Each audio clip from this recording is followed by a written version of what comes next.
Hey guys, in this video we'll be talking about how to get your content that we built in the book into Canvas so that it's an interactive material for students to flip from page to page. All right?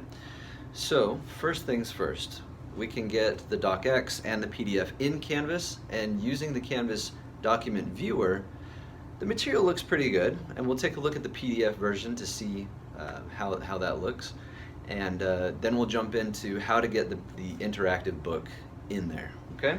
All right, so the first thing is we've got the video. We're going to choose export. We're going to export, choose the PDF option, and then export. That's going to put it on our desktop, or we can put it on our desktop. From there in Canvas, just like always, we hit that plus button, choose a new file, and select the file to add to our module, okay? Once that is in there, in the module, we're going to click on it now, take a look at it, see what it looks like.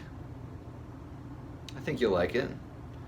So here we have it. This is the PDF, but it looks like a book, right? So you can hit that page toggle there at the top and go from page to page. You'll notice it goes rather quickly, looks good.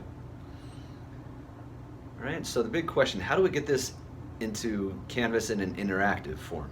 PDF looks great, but how about the interactive one? First thing, we go to a website, we go to archive.org. Right, so in archive.org, create an account and then hit the upload button that you see up there. From there, we hit the upload files option, choose the file, select the file, and then open.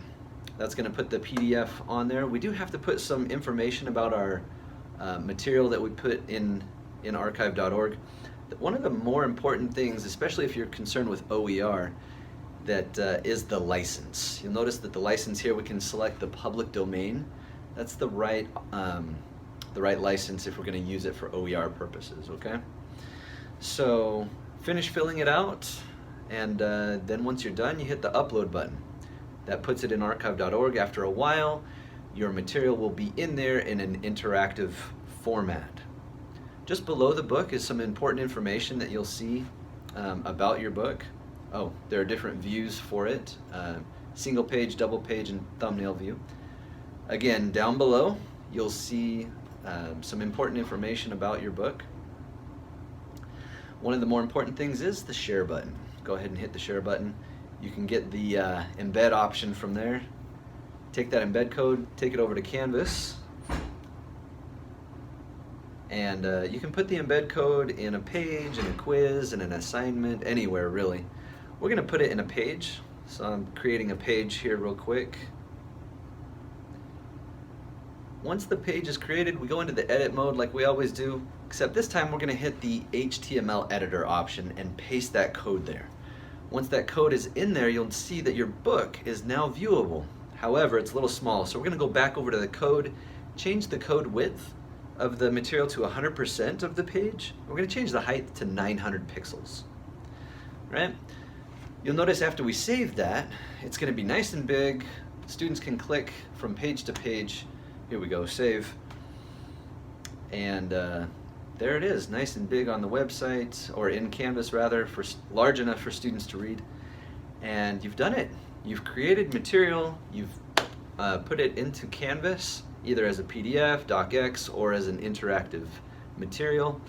And you've done a huge favor for yourself, really, and for your students, because you know, number one, they're not having to pay for it, and number two, you have the material in there in the order that you want it.